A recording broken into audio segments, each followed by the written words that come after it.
Assalamualaikum warahmatullahi wabarakatuh. A'udzu billahi minasyaitonir rajim. Bismillahirrahmanirrahim. Innal hamdalillah nahmaduhu wa nasta'inuhu wa nastaghfiruh. Wa na'udzu billahi min syururi anfusina wa min sayyiati a'malina. May yahdihillahu fala mudhillalah wa may yudlil fala hadiyalah. Asyhadu an la ilaha illallah wahdahu la syarikalah wa asyhadu anna Muhammadan abduhu wa rasuluh la nabiyya wa la rasula ba'dah.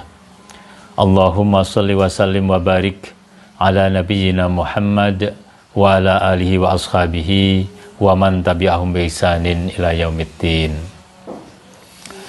Bawalallahu ta'ala fi kitabihil karim.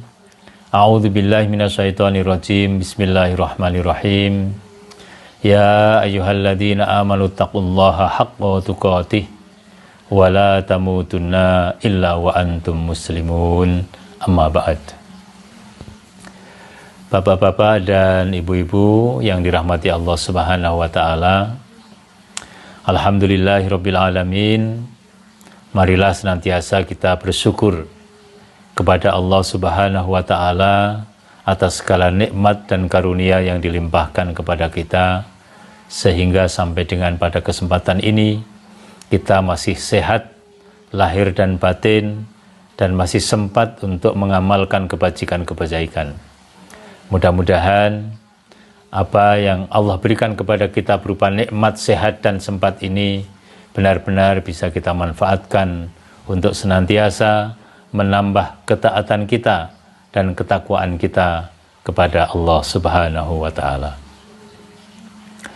Salawat dan salam semoga dilimpahkan kepada Nabi kita Muhammad sallallahu alaihi wasallam, keluarganya, para sahabatnya serta para pengikutnya.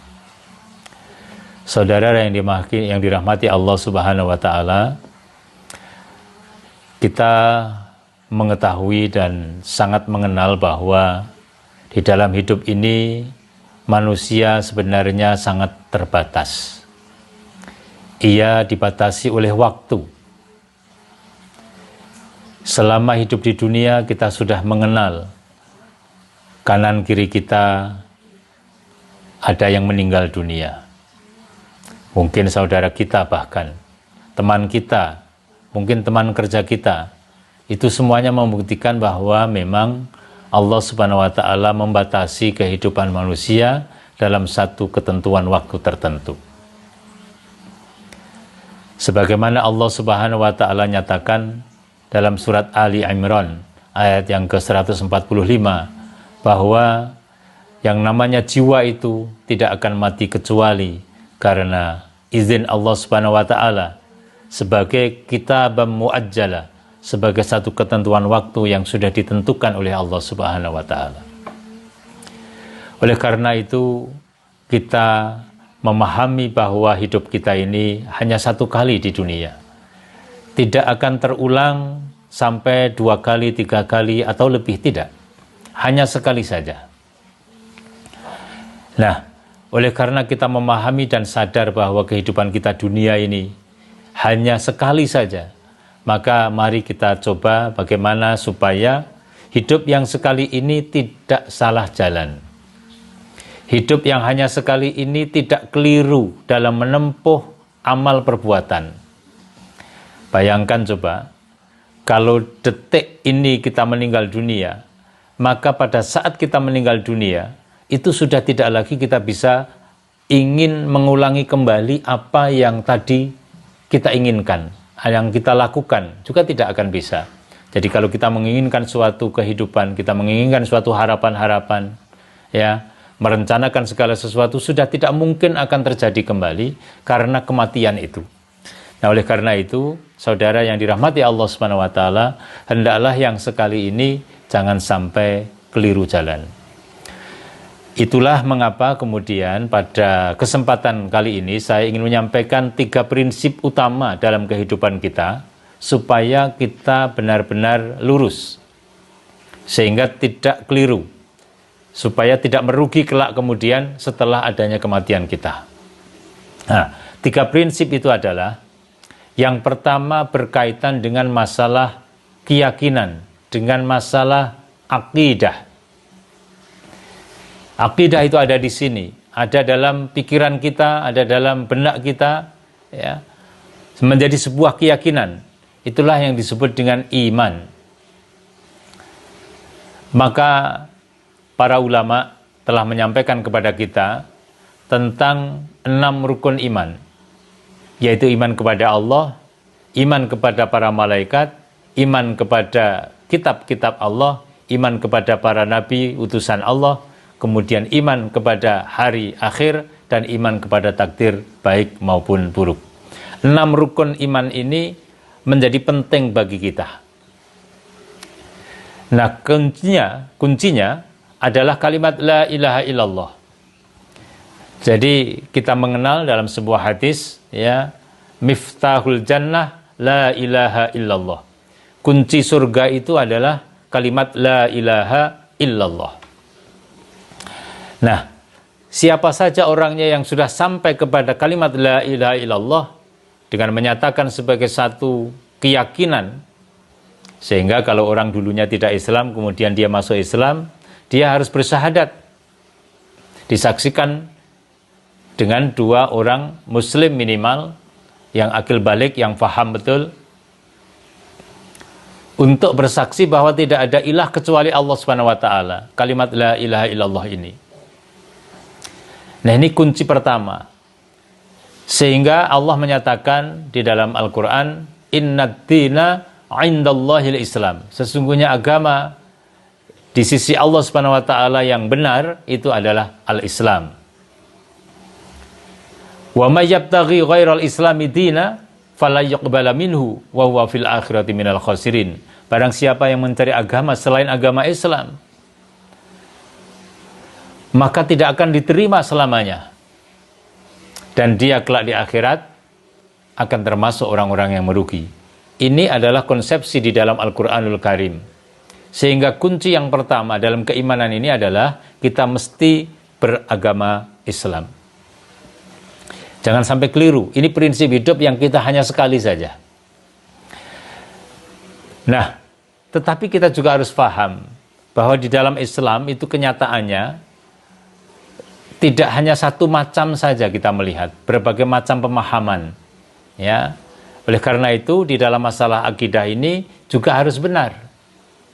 Kita ingat ada sebuah hadis yang diriwayatkan oleh Imam Tirmidzi bahwa Rasulullah Shallallahu Alaihi Wasallam menyatakan, tafarraqat ummati ala salasin wa sab'ina millatan, kulluhum finnar illa millatan wahidatan. Qalu wa man hiya ya Rasulullah? Qala ma ana alaihi wa ashabi. Telah terpecah belah umatku menjadi 73 golongan. Semua mereka masuk neraka kecuali satu saja. Kemudian para sahabat bertanya, siapakah yang itu wahai Rasulullah? Maka kemudian beliau Rasulullah Sallallahu Alaihi Wasallam menjawab, ma ana alaihi wa ashabi, yaitu orang-orang yang mengikuti sunnahku dan sunnah para sahabatku. Jadi saudara yang dirahmati Allah Subhanahu Wa Taala, bahwa di dalam Islam memang ada perkembangan pemikiran-pemikiran. Kata 73 itu ada sebagian ulama yang menyatakan memang itu adalah satu hitungan yang jumlahnya memang pasti 73, tapi ada juga sebagian ulama yang menyatakan bahwa itu merupakan satu gambaran betapa umat ini memang akan terpecah-pecah gitu. Tidak harus persis seperti kalimat menjadi 73. Tetapi yang kita lihat saat ini memang kita beragam, ya, beragam. Sehingga ada hadis yang menyatakan may ya'is fa innahu may ya'is ba'di fa sayara ikhtilafan katsiran. Maka barang siapa yang hidup sepeninggalku, niscaya akan melihat, akan menyaksikan banyak perbedaan. Fa alaikum bisunnati wa sunnatal khulafa'ir rasyidinal mahdiyyin. Maka wajib atas kalian berpegang kepada sunnahku, ya, Fa'alaikum bisunnati wa sunnatil khulafa'ir rasyidin al-mahdiyin. Wajib atas kalian berpegang teguh kepada sunnahku dan kepada sunnah para sahabatku yang mendapatkan petunjuk. Ini kita lihat, ini kita saksikan. Nah, oleh karena itu, kita mesti berusaha untuk mencari yang satu itu yang seperti apa. Kuncinya tadi dikatakan dalam hadis tadi, riwayat Imam Tirmidzi, ma ana alaihi wa ashabi. Yaitu orang-orang yang senantiasa mengikuti sunnah Rasulullah Sallallahu Alaihi Wasallam dan para sahabatnya. Jadi kalau kita melihat seseorang, siapapun dia, ini terlepas dari organisasi, terlepas dari organisasi politik, organisasi massa, organisasi apapun, terlepas dari semua itu, terlepas dari model pakaian, tidak, ya. Tetapi ini berkaitan dengan cara berpikir, cara beragama, cara meyakini. Yaitu orang-orang yang apabila mereka itu di dalam melaksanakan agamanya, mereka mengikuti sunnah Rasulullah Sallallahu Alaihi Wasallam dan para sahabat mereka. Ya, di antara sahabat-sahabat Nabi ada yang jadi ulama, kemudian terus menerus sampai kepada tabiin, tabiut tabiin. Nah, mereka ada ulama-ulama yang sambung menyambung terus sampai dengan hari ini. Nah, kita semuanya apabila ingin benar yang sekali hidup ini, maka hendaklah kita mengikuti mereka. Kuncinya tadi, yaitu orang senantiasa berpegang teguh kepada sunnah Rasulullah SAW dan para sahabatnya. Nah, apakah kemudian kalau orang awam seperti kita, yang tidak tahu apakah itu beramal berdasarkan sunnah atau tidak, bagaimana caranya? Maka disinilah para ulama memerintahkan kepada kita supaya kita menuntut ilmu. Mungkin di sebuah pesantren, mungkin di sebuah sekolah, mungkin di tempat pengajian, mungkin di majelis taklim. Semuanya itu adalah bagian daripada supaya kita memahami, sehingga pernah mengetahui, pernah mendengar, ya. Syukur kalau kemudian kita betul-betul mempelajari, ya pernah membaca, ya pernah mendiskusikan sampai paham betul. Paling tidak kita pernah mendengar tentang sunnah Rasul. Kita pernah mendengar tentang bagaimana ulama menjabarkan perkara-perkara ini dalam kehidupan mereka. Sehingga kita mesti berpegang pada dua hal tadi. Karena di dalam hadis yang lain, Rasulullah Sallallahu Alaihi Wasallam juga menyampaikan kepada kita tentang taraktu fikum amrayni. Telah aku tinggalkan bagi kalian dua perkara. Lan tadillu abadan ba'dahuma. Kamu semuanya tidak akan sesat apabila intamasaktum bihima, apabila kamu sekalian berpegang teguh kepada keduanya, yaitu kitab Allah wa sunnah Rasul, yaitu kitab Allah, yakni Al-Quranul Karim, dan sunnah Rasul. Jadi ini kita pahami, ya. Kitab-kitab banyak ditulis, baik yang skala besar maupun skala kecil, baik kitab-kitab yang praktis maupun yang teoritis, ya. Yang praktis-praktis seperti fikih dan lain sebagainya, itu ditulis oleh para ulama. Karena itu hendaklah kita pelajari itu, ya, sesuai dengan kemampuan kita masing-masing, menjadi keyakinan kita supaya kita ini benar. Ini soal keyakinan. Kemudian prinsip yang kedua, saudaraku yang dirahmati Allah Subhanahu wa taala, yaitu masalah ibadah. Ibadah juga harus benar. Ibadah menurut para ulama itu pada awalnya, pada dasarnya adalah dilarang sampai dengan ada perintah Allah Subhanahu wa taala. Nah, ibadah itu apa? Seperti kita ketahui bahwa ibadah itu berta'abud, menyerahkan diri, menyembah hanya kepada Allah Subhanahu wa taala semata. Ada dua macam ibadah, yakni ibadah mahdhah dan ibadah yang ghairu mahdhah. Ibadah mahdhah adalah ibadah-ibadah yang tata caranya sudah ditentukan oleh syariat Islam.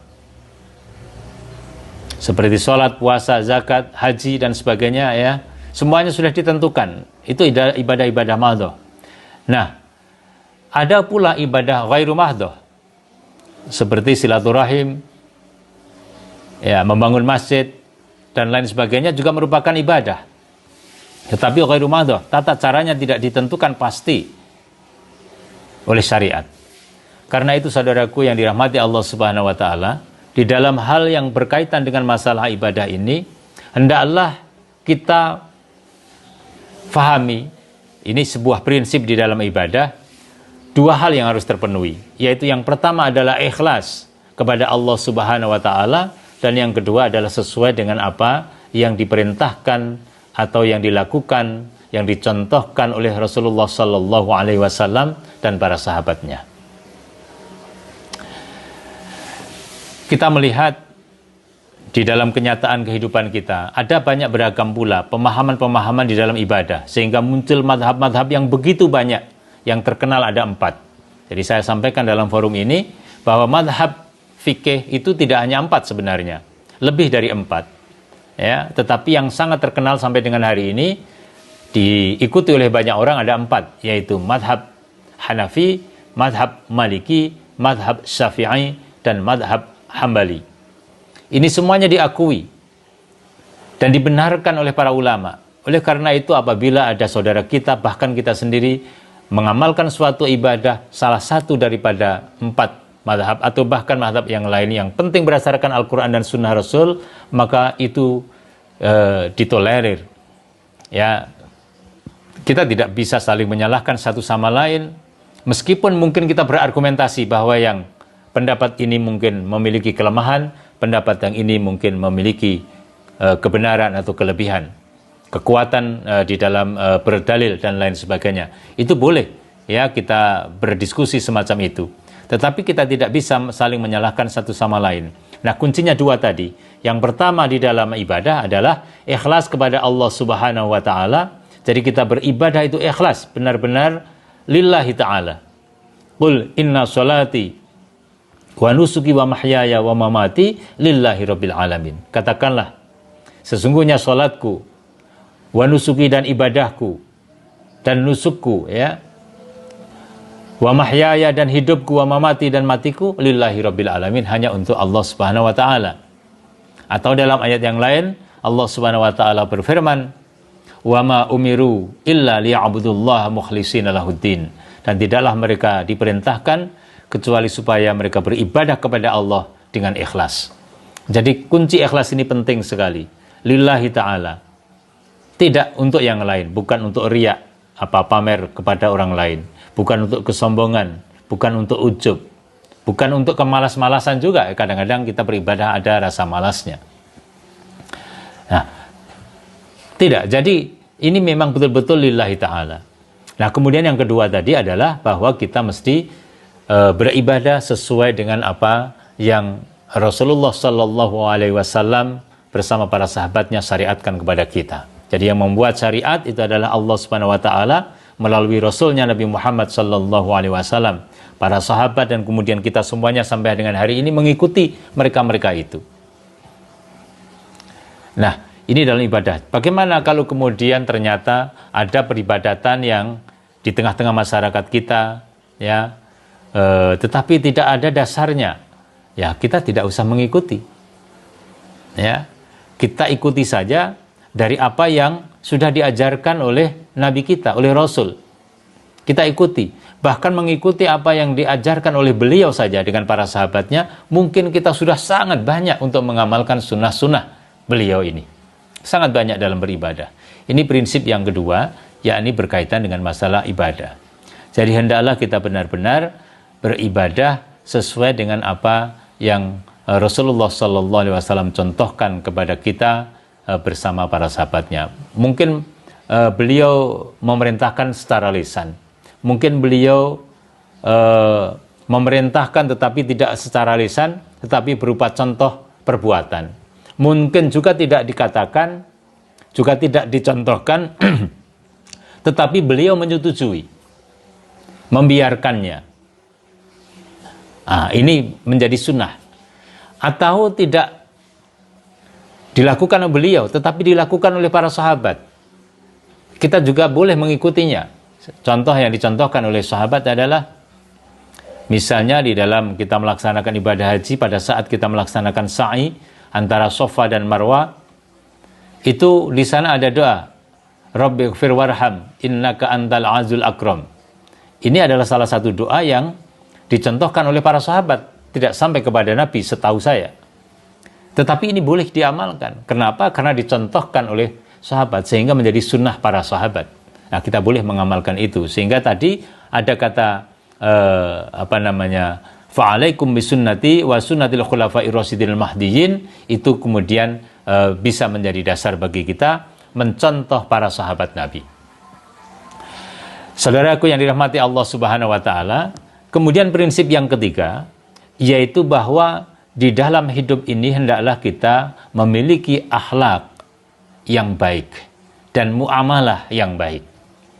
Ada yang membedakan atau memisahkan antara akhlak dengan muamalah. Dalam kesempatan ini saya sampaikan satu paket, yakni akhlak dan muamalah. Sebab akhlak ini akan tampak sekali apabila seseorang itu sedang bermuamalah. Akan tampak sekali. Ya, masuk dalam muamalah misalnya tentang pernikahan, tentang pembagian harta waris, ya, tentang jual beli dan lain sebagainya. Itu masuk dalam muamalah, tentang berjihad, tentang pembagian harta antara suami dan istri dan sebagainya. Itu ada di dalam masalah-masalah muamalah. Nah, pada saat orang bermuamalah semacam itu akan tampak akhlak seseorang. Karena itu yang penting dalam kehidupan kita, ini prinsip adalah bahwa kita berusaha untuk tidak pernah menyakiti orang lain, untuk tidak pernah merugikan orang lain. Ini prinsip di dalam kita berakhlak. Tidak menyakiti orang lain, tidak merugikan orang lain. Ya. Allah Subhanahu wa taala berfirman di dalam Al-Qur'an, la yaskhar qaumun min qaumin asa ayyakunu khairan minhum wala nisa'um min nisa'in asa ayyakunna khairan minhun. Hendaklah orang mukmin laki-laki itu tidak menghina, tidak mengolok-olok lelaki yang lain, karena boleh jadi orang yang diolok-olok itu lebih baik daripada orang yang mengolok-olok. Demikian pula wanita mukminah tidak sepatutnya mereka mengolok-olok wanita yang lain, karena boleh jadi wanita yang diolok-olok itu lebih baik daripada yang mengolok-olok. Ini ada di dalam surat Al-Hujurat. Jadi ini salah satu ayat yang menunjukkan kepada kita betapa kita memang harus menjaga keharmonisan dalam kehidupan kita. Jangankan kepada sesama manusia, dengan binatang-binatang dan hewan-hewan, dengan tumbuh-tumbuhan, dengan alam semesta ini pun kita harus baik kepada mereka. Karena Allah memerintahkan kepada kita, wala tufsidu fil ard, innallaha la yuhibbul mufsidin, dan janganlah kamu berbuat kerusakan di muka bumi, karena sesungguhnya Allah tidak menyukai orang-orang yang berbuat kerusakan. Sehingga kalau orang berbuat kerusakan terhadap alam semesta, ini akan merusak ekosistem, akan menjadikan perubahan-perubahan yang sedemikian rupa dalam kehidupan kita, sehingga tidak nyaman lagi, karena alam sudah tidak lagi bersahabat dengan kita. Padahal di dalam ayat yang lain Allah juga menyatakan, dhaharul fasadu fil barri wal bahri bima kasabat aydin nas. Ya, telah tampak kerusakan di muka bumi ini, di daratan maupun di lautan itu, oleh karena tangan manusia, yakni oleh kejahatan-kejahatan manusia. Jadi kalau kita melihat ada gempa, ada tsunami, ada badai, bermacam-macam, itu sebaiknya kita introspeksi dulu pada diri kita. Barangkali ada sesuatu yang keliru yang kita lakukan, sehingga Allah mendatangkan peringatan kepada kita berupa bencana-bencana itu. Nah, ini termasuk bagian penting dalam kehidupan kita, terlebih lagi kepada sesama manusia dan terlebih lagi kepada sesama muslim. Betapapun kita sampaikan tadi di awal prinsip yang pertama, bahwa di antara muslim yang satu dengan muslim yang lain itu kadang-kadang bisa berbeda akidah, berbeda keyakinan, tetapi tetap kita dilarang untuk berpecah belah, dilarang. Ini tidak menjadi justifikasi kepada kita bahwa ya sudahlah, wong ini memang sudah dinas oleh Nabi, kita ini akan berpecah, kemudian kita bisa berpecah belah. Tidak demikian. Tetap yang namanya perpecahan itu larangan, dan kita harus berusaha untuk mempersatukan di antara umat Islam, walaupun kita sadari bahwa perpecahan itu terjadi. Termasuk pula di dalam masalah akhlak ini. Ketika kita melihat perbedaan-perbedaan di antara kita, maka hendaklah ketika kita mengkritisi pun dengan cara yang baik, dengan cara yang benar. Mari kita lihat perbedaan-perbedaan di antara para imam madhab. Bayangkan coba, Imam Hanafi, Imam Maliki, Imam Syafi'i, Imam Hambali, mereka ada yang murid dan guru. Ya. Bahkan mereka ada yang walaupun tidak selevel, seangkatan persis, tapi mereka bertemu, berguru bersama. Mereka berdiskusi, mereka berbeda pendapat. Tapi coba bayangkan bagaimana mereka bisa membangun sebuah solidaritas satu sama lain. Imam Syafi'i itu sering menghormati pendapat-pendapat Imam Ahmad bin Hambal. Tetapi demikian pula Imam Ahmad bin Hambal sampai-sampai dalam doa-doa beliau itu beliau mengucapkan doa untuk Imam Syafi'i. Sampai anak beliau kemudian bertanya, "Mengapa wahai ayahanda, kalau engkau berdoa engkau sebut nama Imam Syafi'i?" Beliau menjawab, "Karena beliau bagaikan matahari bagi bumi." Ini satu ungkapan yang kita pahami bahwa mereka berbeda pendapat sehingga muncul mazhab Syafi'i, muncul mazhab Hambali. Berbeda pendapat, tetapi mereka harmonis, mereka saling mendoakan. Inilah barangkali yang harus kita pahami, yang harus kita tiru. Jadi akhlak di dalam kita bersosial, bermasyarakat. Saudaraku yang dirahmati Allah Subhanahu wa taala, ini 3 prinsip dalam kehidupan kita. Saya ulangi lagi, yang pertama adalah masalah akidah, kita harus benar. Ya, akidah kita adalah akidah ahlul haqqi was sunnah, akidah ahlus sunnah wal jamaah, ya, yang mengikuti sunnah Nabi dan para sahabatnya. Kita tidak mudah mengkafirkan orang lain yang sesama muslim. Kita menganggapnya mereka semuanya yang muslim, yang masih konsisten dengan keislamannya, maka mereka itu adalah ahlul qiblah. Apakah kemudian dosa seorang muslim itu nanti akan diampuni oleh Allah atau tidak? Itu kita pasrahkan kepada Allah. Ada dosa yang oleh Allah Subhanahu wa taala diampuni, ada pula dosa yang oleh Allah Subhanahu wa taala kelak seseorang ini harus disiksa dulu dan kemudian baru dimasukkan ke dalam surga. Tetapi yakinlah bahwa setiap muslim pada akhirnya akan masuk surga Allah Subhanahu wa taala. Prinsip yang kedua tadi adalah dalam masalah beribadah. Nah, kita harus mengikuti apa yang menjadi sunnah Nabi yang disyariatkan oleh Nabi Shallallahu Alaihi Wasallam, kemudian diikuti oleh para sahabatnya, para ulama-ulama yang mengikuti mereka sampai dengan hari ini. Dan kemudian dalam masalah akhlak, dalam masalah muamalah, mengikuti apa yang dicontohkan, yang diperintahkan oleh Al-Quran dalam hubungan kita sesama Muslim, apalagi ya sesama manusia saja, kita ini supaya bisa saling memahami. Ingat Allah Subhanahu wa taala berfirman, "Ya ayuhan nasu, inna khalaqnakum min dzakari wa untha wa ja'alnakum syu'uban wa qabaila lita'arafu. Inna akramakum indallahi atqakum. Innallaha alimul khabir." Ya, wahai sekalian manusia, telah aku ciptakan kamu sekalian dari laki-laki dan perempuan. Kemudian kami jadikan kamu sekalian bersuku-suku dan berbangsa-bangsa agar saling memahami, saling mengetahui, saling mengenal. Sesungguhnya yang paling baik di antara kalian di sisi Allah Ta'ala adalah orang yang paling bertakwa. Dan Allah itu maha mengetahui lagi maha mendengar. Innallaha alimun khabir, sesungguhnya Allah itu maha mengetahui. Jadi kita melihat di sini tentang pentingnya 3 prinsip dalam kehidupan kita ini. Saya rasa demikian yang bisa saya sampaikan pada kesempatan kali ini. Mudah-mudahan kita bisa memahami ya dan bisa kemudian mengejawantahkan apa yang kita sampaikan ini dalam kehidupan kita. Mudah-mudahan Allah Subhanahu wa taala menjadikan kita termasuk orang-orang yang berakhlak baik, orang yang beribadah dengan benar, orang yang berakidah lurus dan benar di hadapan Allah Subhanahu wa taala. Sehingga mudah-mudahan kita dimasukkan oleh Allah Subhanahu wa taala ke dalam golongan orang-orang yang bertakwa yang kelak akan mewarisi surga. Amin ya rabbal alamin.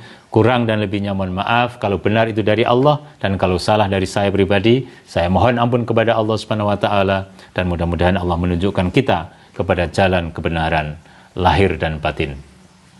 Subhanakallahumma wa bihamdika asyhadu an la ilaha illa anta astaghfiruka wa atubu ilaik. Walhamdulillahirabbil alamin. Assalamualaikum warahmatullahi wabarakatuh.